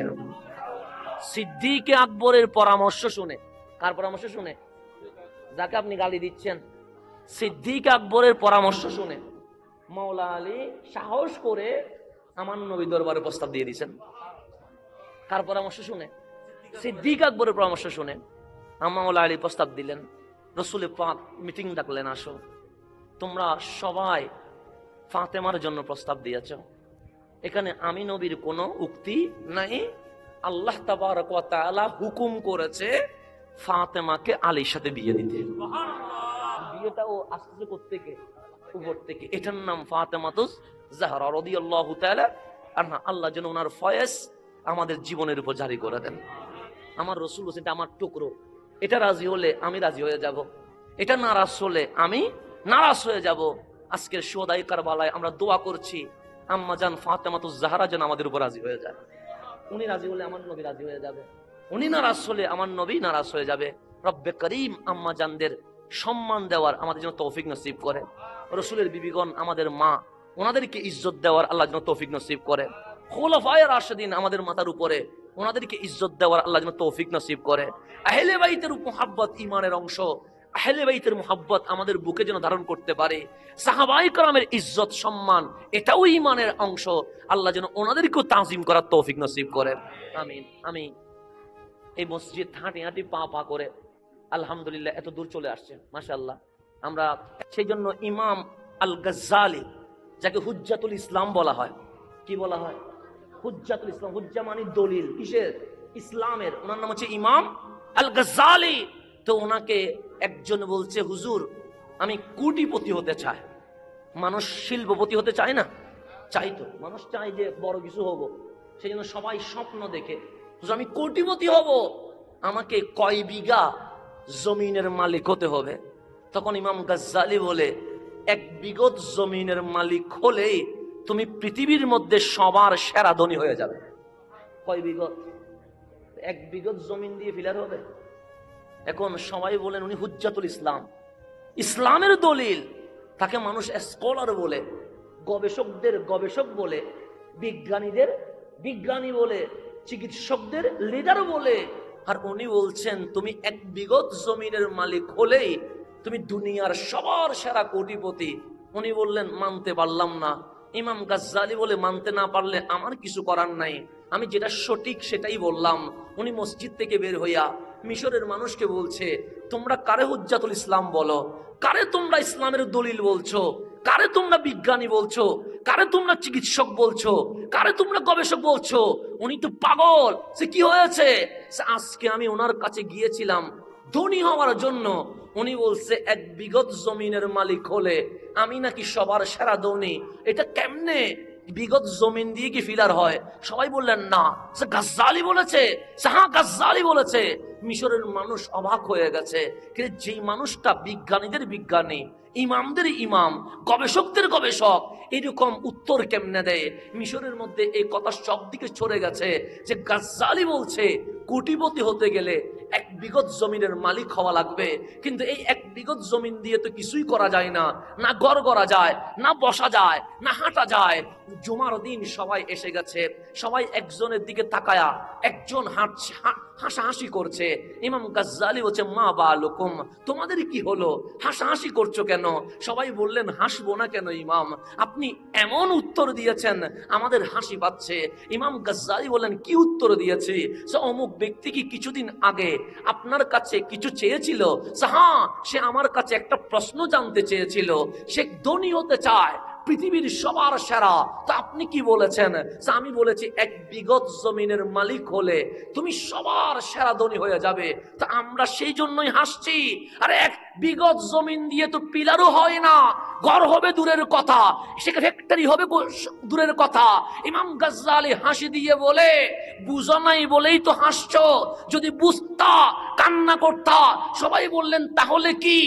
আজকে ঘরে গিয়ে মায়ের কদমটা মেপে দেখো, দেখবা এক বিঘত ওই মায়ের কদমের নিচেই তোমার জান্নাতটা রয়ে গেছে। ইমাম গাজ্জালি বলে, দুনিয়ার জমিনে বিঘা বিঘা জমিনের মালিক হয়ে কোনো লাভ আছে না? লাভ আছে নাই? আপনারা নিজের চোখের সামনে তো দেখতেছেন, এই দুই একদিনের ঘটনা। একজনে 12 লাখ টাকা ছাগলের কারণে পুরাটাই শেষ, কথা ঠিক না? আর আজকে দেখলাম মুসল্লি আল্লাহর ওলি একটা দেখলাম, কখনো বাসে নামাজ পড়ে, কখনো বিমানে নামাজ পড়ে, এরকম আছে না নাই? আচ্ছা, কখনো সমুদ্রের পানিতে নামাজ পড়ে। ওই আল্লাহর ওলি ধরা হয়ে গেছে, প্রশ্নপত্র ফাঁস করায়, কোটি কোটি টাকার মালিক এখন জেলখানায় বসে আছে। এই কোটি টাকার মালিক হয়ে কোনো লাভ আছে? নাই। এগুলো মরণকালে কোনো উপকার হচ্ছে না। দেখেন, মুহূর্তে ধরা খাচ্ছে সবগুলো। একটা ছাগল দিয়ে মালিক ধরায় দিচ্ছে, কখনো ফেসবুকের পোস্ট দিয়ে মালিক ধরায়া দিচ্ছে, কখনো বা লেকচার দিয়ে মালিক ধরায়া দিচ্ছে। কোটি কোটি টাকার মালিক কিন্তু কোথায় চলে গেছে? কেউ জেলখানায়, কেউ বিদেশে পালিয়ে চলে গেছে। এরকম কোটি টাকার মালিক হইয়া কোনো লাভ আছে? এত কষ্ট করে দুর্নীতি করলো, নিজে খাইতে পারে নাই। তাহলে ইমাম গাজ্জালি বলছে, তুমি কোটি কোটি টাকা কামায়া করবা কি? নিঃশ্বাস শেষ হলে এই কোটি টাকার সম্পদ বেঈমানি করে বলবে তুই চলে যা, আমি তো তোর সাথে কবরে যাব না। তো সেই জন্য কোটি বিঘা জমিনের মালিক না হইয়া ওই এক বিঘা তোমার মায়ের পা বরাবর যেই জমিনটা আছে ওটার মালিক হয়ে যাও। জান্নাত খুঁজতে হবে না, হাসরের ময়দানে জান্নাত তোমারে খুঁজে বের করে নিবে। তাহলে ইসলাম বলছে মায়ের কদমের নিচে কি জান্নাত। তাহলে আমি যদি পুরুষ হই, ছেলে, তাহলে আমার জান্নাত খুঁজতে হবে মায়ের কদমের নিচে। আমি যদি মা হই, বাবা হই, আমার মেয়ে আমার জান্নাতের কি গ্যারান্টি। আমি যদি স্বামী হই, কারণ আমি দুনিয়াতে আপনার সামনে অনেক ভালো ব্যবহার করতে পারি, এটা অভিনয় হতে পারে, কিন্তু আমি আসলে কি এটা এই জমিনে আমার ওয়াইফ ছাড়া আর কেউ জানে না। কেন? আমার ওয়াইফ আমাকে গরমেও দেখেছে, ঠান্ডায়ও দেখেছে, দিনেও দেখেছে, রাতেও দেখেছে, ক্ষুধা অবস্থায়ও দেখেছে, পেট ভরা অবস্থায়ও দেখেছে। তো ও জানে আমার মেন্টালিটি কেমন, কথা ঠিক না? আল্লাহর রাসূল বলেন, কাল হাসরের ময়দানে তোমার ওয়াইফ যদি বলে, মওলা আমার স্বামীর মতো আর স্বামী হয় না, বড় ভালো মানুষ, তা আল্লাহ বলে আমি আর আমলনামা দেখি কি করবো? যার ওয়াইফ বলছে তার স্বামীটা বড় ভালো, আমি রহমান বলছি আমার বান্দাটাই সবচেয়ে বেশি ভালো। তাহলে মা হলে ছেলের জন্য জান্নাত, স্ত্রী সাক্ষী স্বামীর জন্য জান্নাত, আমার মেয়ের সাক্ষী বাবার জন্য জান্নাত। ইসলাম কি সমান অধিকার দিছে না বেশি অধিকার দিছে? বেশি অধিকার। সেজন্য যারা বাংলাদেশে বলে সমান অধিকার চায়, এগুলো হচ্ছে এক নম্বর শয়তান। ইসলাম বলছে সমান কিসের? তুমি যদি মা হও তোমার অধিকার সবচেয়ে বেশি হবে, তুমি যদি ওয়াইফ হও তোমার অধিকার রানীর মতো হবে, তুমি যদি মেয়ে হও তোমার বাবা তোমার কারণে জান্নাতে যাবে। সুতরাং মেয়েদের অধিকার সমান নয়, বরং অনেকাংশে সবচেয়ে বেশি দিয়ে দিয়েছে। এটার নাম ইসলাম। সমান দেয় নাই, বেশি দিয়েছেন, এটার নাম কি? ইসলাম। সেই জন্য একজন সাহাবী এসে বললেন, ইয়া রাসূলুল্লাহ, আমার সৎ ব্যবহার সবচেয়ে বেশি পাবে তার হকদারকে। আমার রাসূল বলেন, তোমার মা। এরপর আবার বললেন, ইয়া রাসূলুল্লাহ, এরপরে আমি কার সাথে সবচেয়ে বেশি ভালো ব্যবহার করব? আমার রাসূল বলেন, তোমার মা। এরপরে আমি কার সাথে বেশি সবচেয়ে ভালো ব্যবহার করব? আমার রাসূল বলেন, তোমার মা। কয়বার বলছে? এরপর বলছেন, তারপর আমি কার সাথে বেশি ভালোবাসা ভালো ব্যবহার করব? তোমার বাবা। বাবাকে রাখছে কয় নম্বরে? মাকে রাখছে কয় নম্বরে? 1 2 3। তো কম দিছে না বেশি দিছে? বেশি দিছে। আমি ছেলে হলাম, আমার বাবাকে ইসলাম বলে নাই ছেলের কারণে জান্নাতে যাবে। আমার বোন হলো, আমার ইসলাম বলছে মেয়ের কারণে তুমি বাবা জান্নাতের বাসিন্দা হয়ে যাবে। এখন অধিকার বেশি দিল না কম দিল? বেশি দিল। তাহলে এই ইসলাম নারীদেরকে অধিকার বেশি দিয়েছে। সেই জন্য ইসলাম বলে, নারী তুমি পর্দা করো। কেন? মানুষ টিস্যু পেপারটা যখন খুলে যায় এটা ওপেনলি ফেলে দেয়, যখন এরকম পানি থাকে এটা ওপেনলি খুলে দেয়, কিন্তু টাকার মানিব্যাগ কেউ ওপেনলি খুলে দেয় না, স্বর্ণ মানুষ ওপেনলি বাজারে রাখে না, এটাকে বড় ইজ্জত করেই রাখে। ডলারকে মানুষ বড় ইজ্জত করে রাখে। আমার মালিক বলছে, আমার মাখলুকাত জগতে আমি নারীদেরকে এত সম্মানী করে দিয়েছি, যেরকম মানুষ স্বর্ণের যত্ন নেয়, টাকা ডলারের যত্ন নেয়, সৃষ্টির জগতে নারীদেরকেও সেইভাবে যত্ন নিতে হবে। অধিকার বেশি দিছে না কম দিছে? এখন আমার রাসূল বলেছেন, এখন বুখারী মুসলিমের হাদিস, আন আল মিসওয়ার ইবনে মাখরামা, হযরতে মিসওয়ার ইবনে মাখরামা রাদিয়াল্লাহু তাআলা আনহু বলছেন, আন্না রাসূলুল্লাহ সাল্লাল্লাহু আলাইহি ওয়াসাল্লাম قال, আমার দয়াল নবী ইরশাদ করেন, ফাতিমাতু বাদআতুম মিন্নি, ফাতেমা যেমন তেমন মেয়ে নয়। তোমার ঘরের ফাতেমা নবীর ঘরের ফাতেমা এক নয়, তোমার সমাজের ফাতেমা নবীর ঘরের ফাতেমা এক নয়। আমার কামলিওয়ালা বলছে, ফাতেমা দেখতে একটা মেয়ে মনে হলেও আমি নবীর শরীরের অংশের নাম ফাতেমা। আমার টুকরার নাম কি? আমার শরীরের একটা টুকরার নাম ফাতেমা। এরপর রাসূল পাক বলছেন, ফামান আকদাবাহা আকদাবানি, যেই ব্যক্তি আমার ফাতেমাকে নারাজ করবে, অসন্তুষ্ট করবে, সে মূলত আমি নবীকে নারাজ করবে। আমার ফাতেমা যার উপর রাজি, আমি নবী তার উপরে রাজি। আমার ফাতেমা যার উপর নারাজ, আমি নবী তার উপর নারাজ। তাহলে আম্মা জান ফাতেমার আলোচনা এই বাটিকাইনে সুহদাই কারবালায় শুধু হাসান আজহারি করে নাই, এই আম্মা জান ফাতেমাতুজ জাহরার আলোচনা পৃথিবীর জমিনে কোনো বক্তা করে নাই। এই আম্মা জান ফাতেমাতুজ জাহরার আলোচনার জন্য স্পেশাল মাহফিলের ব্যবস্থা করে আমার নবী নিজেই আম্মা জান ফাতেমাতুজ জাহরার শান বর্ণনা করছেন।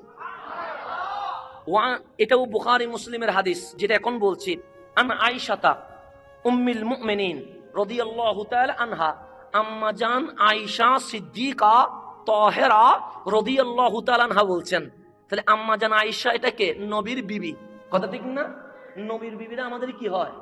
মা হয়। তো মা হয়ে আম্মা জান আয়েশা হয়ে নবীজির স্ত্রী হয়ে বর্ণনা করছেন কার শান? আম্মা জান ফাতেমাতুজ জাহরার শান। বাংলাদেশে এখন একটু শিয়াদের আবির্ভাব হচ্ছে আমাদের বাংলাদেশে। এটা আমাদের বাংলাদেশে আগে ছিল না। শিয়াদের অন্যতম আকীদা হচ্ছে ওরা আম্মা জান আয়েশা সিদ্দিকা তাহেরা রাদিয়াল্লাহু তাআলা আনহাকে গালাগালি করে, তাকে আম্মা জান আয়েশাকে গালাগালি করে। কিসের মোহাব্বত দেখায়া? আহলে বাইতের মোহাব্বত দেখায়া। তো আম্মা জান ফাতেমাতুজ জাহরার শান আমি বলি নাই, আম্মা জান আয়েশা বলছে। আয়েশা সিদ্দিকা তাহেরা আম্মা জান ফাতেমাতুজ জাহরার শান যদি বর্ণনা না করতেন আমরা কি পাইতাম? জিনাকে গালি দিচ্ছেন, উনি আম্মা জান ফাতেমাতুজ জাহরার শান বলেছে। আপনি কেমন নিমুখ হারাম, আপনি কেমন বিয়াদব, আপনি রাসূলের বিবিকে ধরে গালাগালি করছেন। রব্বুল আলামিন এরকম ফসা আকীদা থেকে আমাদেরকে বাঁচিয়ে থাকার তৌফিক নসিব করুন। এগুলো একটু খেয়াল করবেন। আমরা আহলে বাইতের জিকিরে মাহফিল করি কি করি না? এই জমিনে বাংলাদেশে যখন এজিদকে রহমতুল্লাহ আলাইহি বলে এজিদকে বাঁচানোর চেষ্টা করেছে, তখন হুসাইনের আলোচনার বড় দরকার ছিল, কথা ঠিক কিনা? কারণ মানুষ বুঝবে না, ঘরে ঘরে এজিদি জন্ম নেবে। সর্বপ্রথম শাইন শাহের কুটের বাগানের ফুল জামিয়া আহমদিয়া সুন্নিয়া আলিয়ার অধ্যক্ষ হুজুর আল্লামা জালালউদ্দিন আল কাদেরী রহমতুল্লাহি আলাইহি শুহাদায়ে কারবালার মাহফিল করে হুসাইনের প্রেম এই জমিনে বিতরণ করে দিয়েছেন।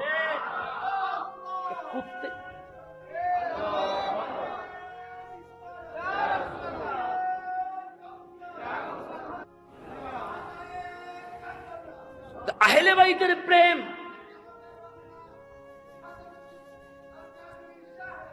আহলে বাইতের প্রেম এই জমিনে অন্য কোন সম্প্রদায় দেয় নাই। আহলে বাইতের প্রেম এই জমিনে আহলে সুন্নাত ওয়াল জামাতই দিয়েছেন। আহলে সুন্নাত ওয়াল জামাত, এগুলো মনে রাখবেন, নিজেকে সাবধান করবেন। আমরা যখন ইমাম আলী মাকাম ইমাম হুসাইন রাদিয়াল্লাহু তাআলা আলোচনা করছি, আমরা যখন আম্মা জান ফাতেমাতুজ জাহরা রাদিয়াল্লাহু তাআলা আনহার আলোচনা করছি, আমরা যখন মাওলায়ে কায়নাত মাওলা আলী কাররামাল্লাহু ওয়াজহুর আলোচনা করছি, আমরা যখন হাসনাইনে করিমাইন রাদিয়াল্লাহু তাআলা আনহুমার আলোচনা করছি, এখানে সাহাবায়ে কেরামের শানে কোনো বেয়াদবি আছে? নাই। এখানে সিদ্দিক আকবরের শানে কোনো বিয়াদবি, এখানে ফারুক আজমের শানে কোনো বিয়াদবি, এখানে ওসমান ও জুন্নুরাইনের শানে কোনো বিয়াদবি, কোন সাহাবী রাসূলের শানে কোনো বিয়াদবি। তাহলে আমরা যখন আহলে বাইতের প্রেম দিচ্ছি সাইডে কোনো বিয়াদবি নাই। আবার আমরা যখন সাহাবায়ে রাসূলের শান বলছি তার বিপরীতে আহলে বাইতের শানে কোনো বিয়াদবি নাই। তাহলে আমাদের মুভমেন্ট হচ্ছে কোন দিকে? কারবালার দিকে। হুসাইন যেটা চেয়েছে আমরা সেটাই জাতিকে জানাচ্ছি। আর কিছু মানুষ আছে নাম দেই আহলে বাইতের আলোচনা না করে সাহাবায়ে কেরামের শানে বিয়াদবি করে। আছে না নাই? ওদের উদ্দেশ্য খারাপ, ওদের উদ্দেশ্য কি খারাপ। সেজন্য উদ্দেশ্য যেখানে খারাপ সেখানে যাওয়া যাবে। আল্লাহ যেন আমাদেরকে বুঝার তৌফিক নসিব করেন।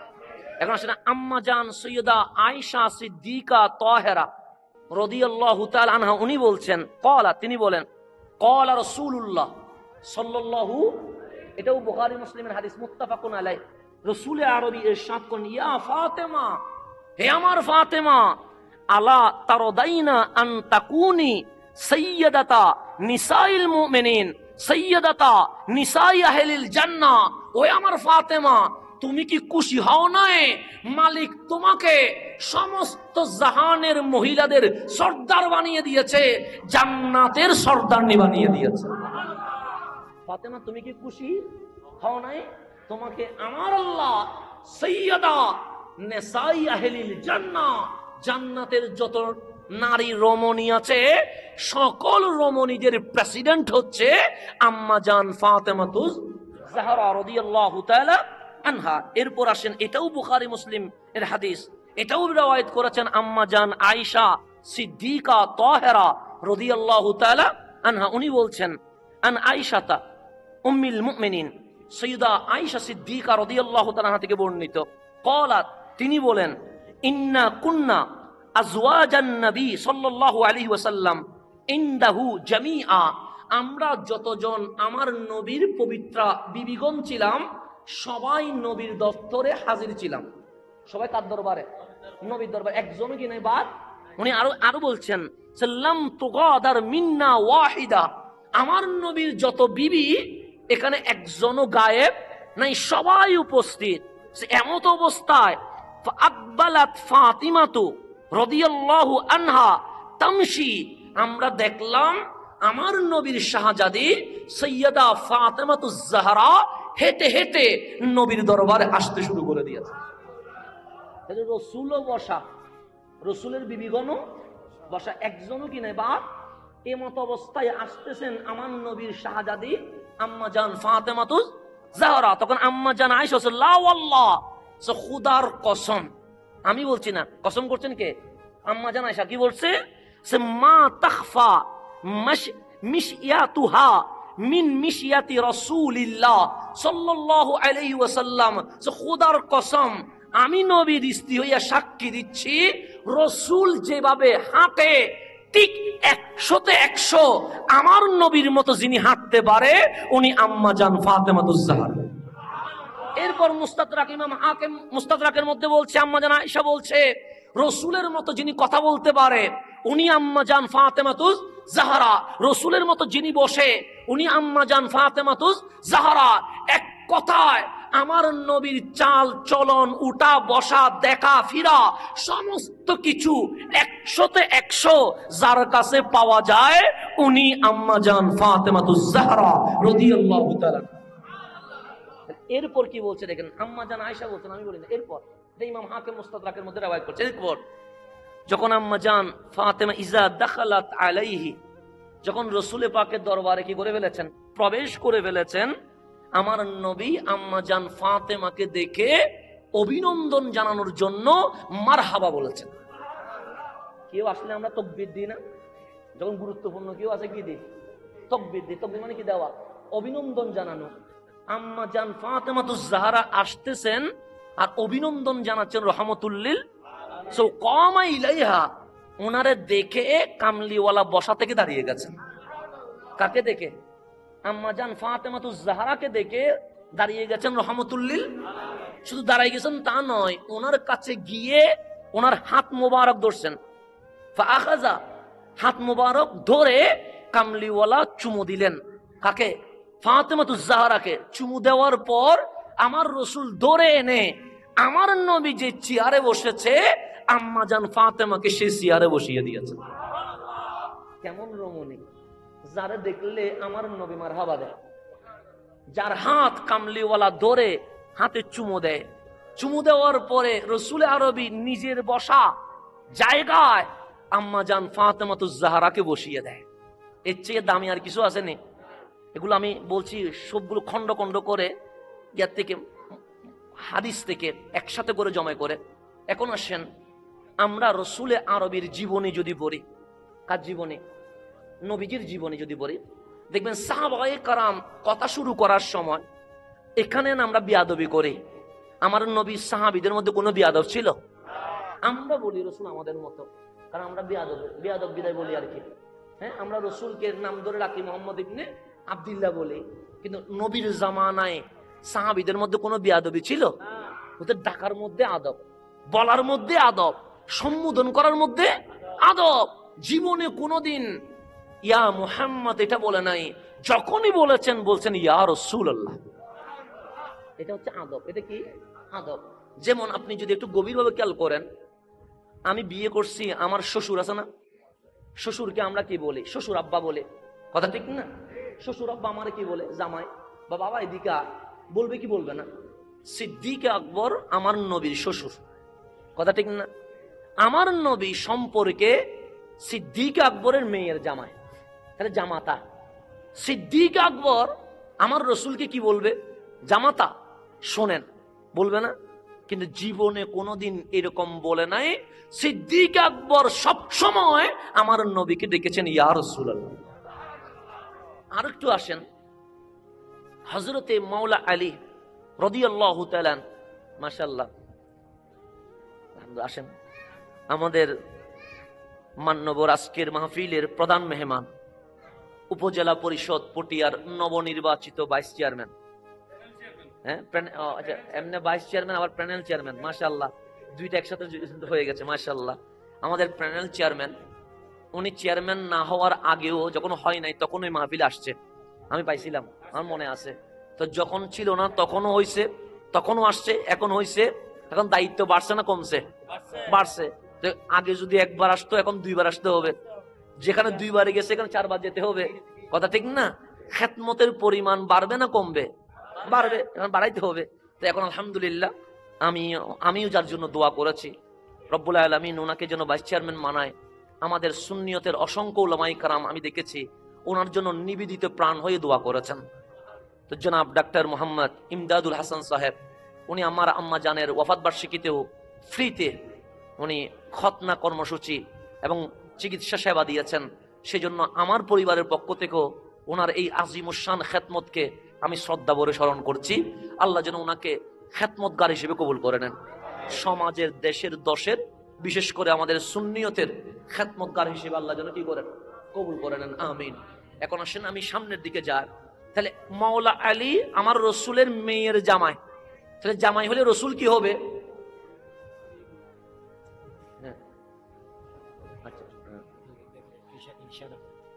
আমার রসুলকে কি বলবে? শ্বশুর আব্বা বলবে। মাওলা আলী জিন্দেগি ভর কখনো শ্বশুর আব্বার ডাকে নাই, যখনও ডাকছে তখনই বলছে ইয়া রাসূলুল্লাহ। আমার রসুলকে সবাই সম্মানে শুধু ইয়া রাসূলুল্লাহ বলতো না, যখনই ডাকতো সর্বপ্রথম বলতো ফিদাকা আবি ওয়া উম্মি, তারপর বলতো ইয়া রাসূলুল্লাহ, নবী গো আমার মা বাবা আপনার কদমে কুরবান, আমি আপনাকে এই কথাটা বলতে চাই। এটার নাম আদব। এটার নাম কি? যেই কেউ সাহাবী, সেটা সিদ্দিক আকবর হোক, সেটা ফারুক আজম হোক, সেটা উসমান ও জুন্নুরাইন হোক, সেটা মাওলা আলী হোক, যেই কোনো, সেটা আনসার হোক, সেটা মুহাজির হোক, সব সাহাবী যখন রসুলে পাককে ডাকতেন সর্বপ্রথম বলতেন ফিদাকা আবি ওয়া উম্মি ইয়া রাসূলুল্লাহ, নবী গো আমার মা বাবা আপনার কদমে কুরবান হয়ে যাক। এরপর বলতেন ইয়া রাসূলুল্লাহ, আমি এই মাসালাটা জানতে চাই, ইয়া রাসূলুল্লাহ এই সমস্যাটা হয়েছে, এটার সমাধান কি হবে? তাহলে সবাই বলতো নবী গো আপনার কদমে আমার মা বাবা কুরবান, এটা সবাই বলতেন। কারে? আমার রসুলে।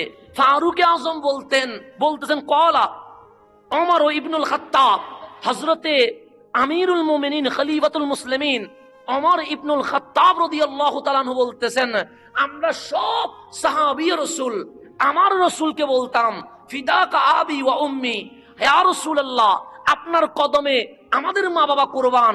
আর সেই রাসূল যখন আম্মা জান ফাতেমার সাথে মোলাকাত করতেন তখন ডাক দিতেন, ইয়া ফাতেমা ফিদাকি আবি ওয়া উম্মি, ফাতেমা রে আমার মা বাবা আপনি ফাতেমার কদমে কুরবান হয়ে যান।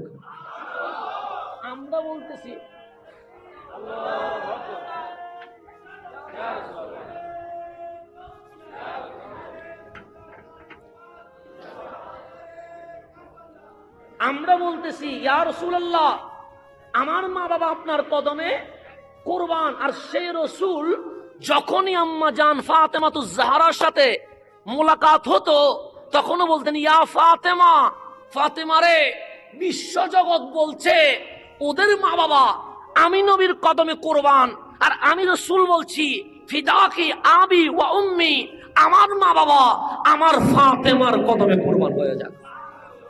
তাহলে কেমন দামি আম্মা জান ফাতেমাতুজ জাহরা। আমি এভাবে বলতে গেলে রাত চলে যাবে, আমাদের রাত কি হবে না শেষ।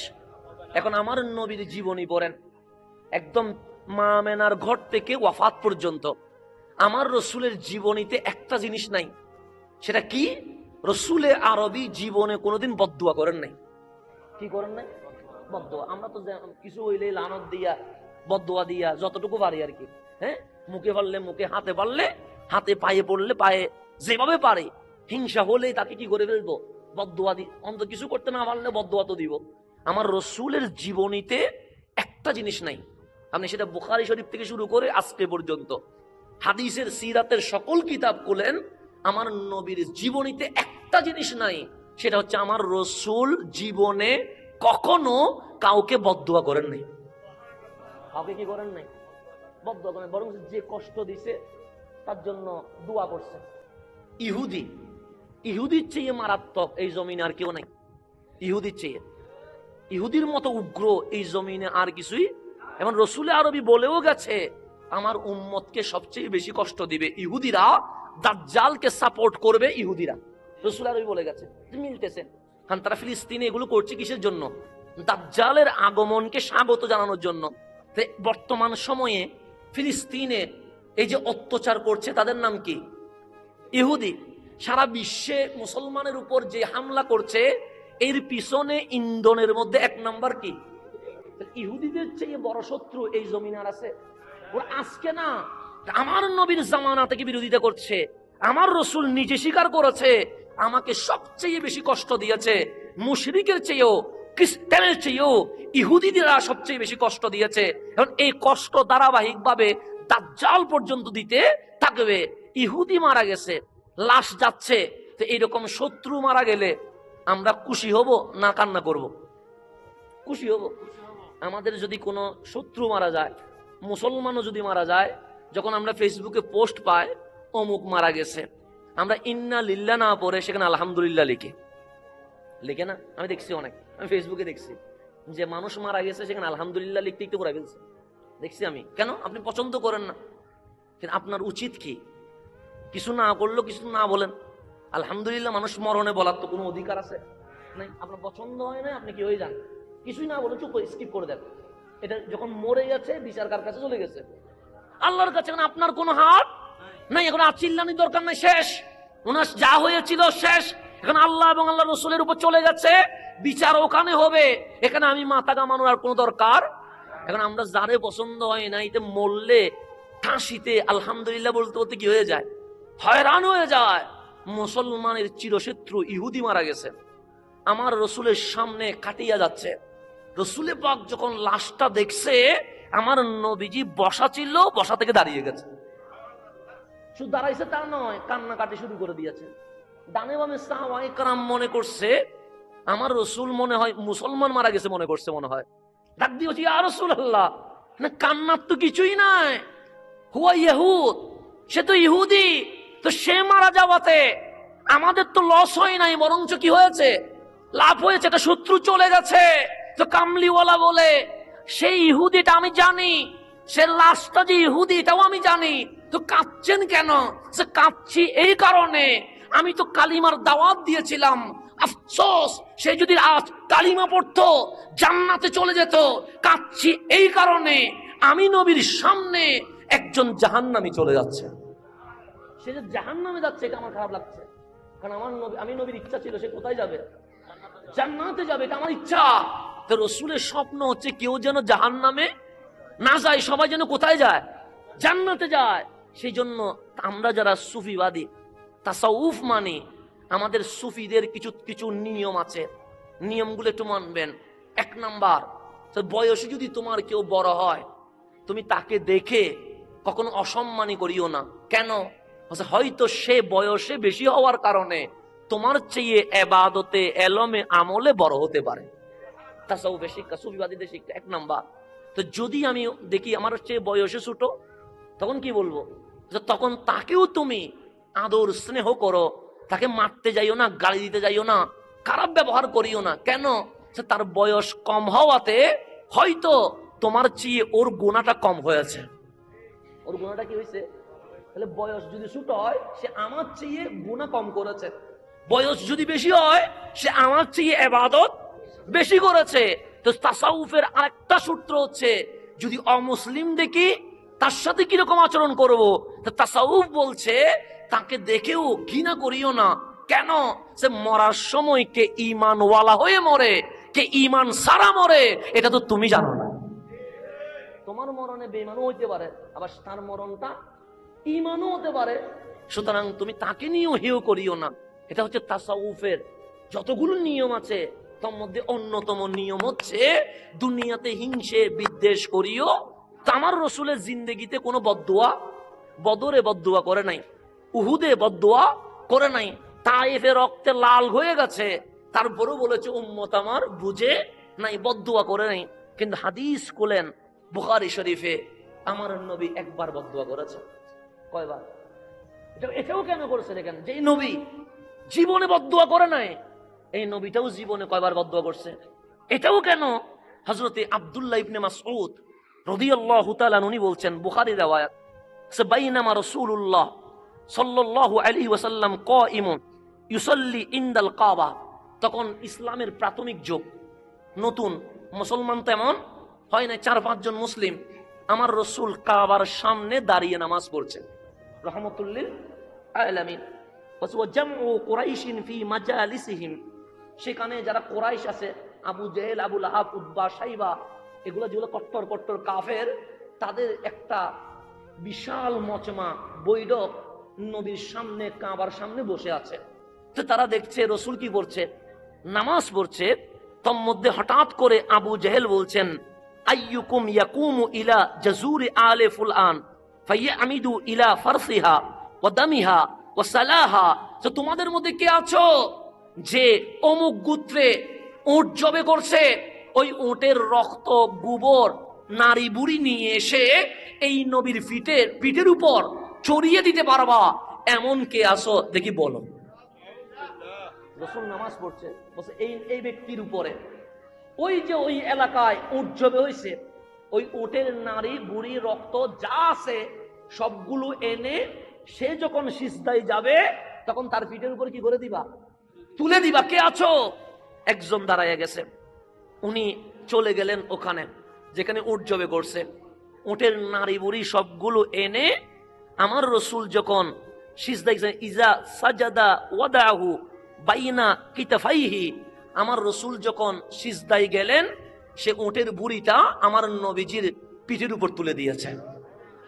উটের বুড়ি বড় না ছোট? বড়, বিশাল। ওই উটের বুড়ির চাপের কারণে আমার রসুল আর সিজদা থেকে উঠতে পারছে না। কষ্ট করে আমার রসুল সিজদায়, এমত অবস্থায় বসে ওয়াসাবাতান নবিয়্যু সাল্লাল্লাহু আলাইহি ওয়াসাল্লাম সাজিদান, রসুল সিজদার মধ্যে আটকে গেছে, কারণ উটের বুড়িটা আমার নবীর পিঠের উপরে। ফাদাহিকু হাত্তা মালা বাদুহুম ইলা বাদ মিনাদ দাহাক, ওরা যখন দেখলো রসুল কষ্টে সিজদা থেকে উঠতে পারছে না, এটা দেখে হাসতে হাসতে একজনের গায়ের উপর আরেকজন পড়তেছে। কারা? এই আবু জেহেলের গোষ্ঠীরা। এমত অবস্থায় ফান্তালাকা মুনতালিকুন ইলা ফাতেমা, হযরতে আব্দুল্লাহ ইবনে মাসউদ বলছে কেউ একজন আম্মা জান ফাতেমার ঘরে গিয়েছে। আর এখানে ব্যাখ্যায় বলছেন আব্দুল্লাহ ইবনে মাসউদ নিজে গেছে, এখানে ব্যক্তির নামটা বলে নাই, কারণ উনি একজন অসহায় ছিলেন। উনি চলে গেছেন কার ঘরে? খাদিজাতুল কুবরার ঘরে। আম্মা জান ফাতেমার ঘরে গিয়ে চিৎকার করে বলছেন, আমার রসুলের পিঠের উপরে উটের ভুঁড়ি তুলে দেওয়ার কারণে রসুল সিজদা থেকে উঠতে। আম্মা জান ফাতেমা তখন মাত্র 9 বছরের মেয়ে। কয় বছরের? ফাআকবালা তাসআ, তিনি দৌড়ায়া ঘর থেকে হানায়ে কাবার সামনে আসছে। ওয়াসাবাতান নবিয়্যু সাজিদান, তখনও আমার নবী সিজদায় ভুঁড়ির ওজনের কারণে উঠতে পারছে না। হাত্তা আলকাতহু আনহু, আমার নবীর ফাতেমা 9 বছরের মেয়ে ছোট্ট হাত দিয়ে আমার নবীর পিঠ থেকে ওই উটের বুড়িটা নামালেন। রসুলের পুরা শরীর গোবরে আবৃত হয়ে গেছে। আম্মা জান ফাতেমা বালতির পানি এনে রসুলের গায়ের উপর ঢেলে রসুলকে পবিত্র করলেন। ও আকবালাত আলাইহিম, এবং আমার আম্মা জান ফাতেমা সাহসিকতার সাথে ওই কুরাইশ সম্প্রদায়ের কাছে গেলেন। তাসব্বুহুম, ওনাদেরকে প্রতিবাদ করলেন, ওনাদের সামনে বদদুয়া করলেন, এমন বদদুয়া যেই বদদুয়া জীবনে আর হতে পারে না। আম্মা জান ফাতেমার বদদুয়া শুনে ফালাম্মা কাদা রাসূলুল্লাহ সাল্লাল্লাহু আলাইহি ওয়াসাল্লাম আসসালাহ, আমার নবী যখন নামাজ শেষ করলেন, আম্মা জান ফাতেমার বদদুয়ার সাথে ঐক্যমত পোষণ করে কামলিওয়ালাও 2টা হাত তুলে দিয়েছেন। আমার রসুল জীবনে বদদুয়া করেন, কিন্তু ফাতেমা তো জাহরা যখন বদদুয়া করতেছেন, আমার নবী আর না বলে নাই, ওনার সাথে একসাথে হাত তুলে দিয়েছেন কে? রহমতুল্লিল। ঠিক আম্মা জান ফাতেমা যে শব্দ বলছেন, আমার রসুল আল্লাহুম্মা আলাইকা বিকুরাইশিন, আল্লাহুম্মা আলাইকা বিকুরাইশিন, আল্লাহুম্মা আলাইকা বিকুরাইশিন।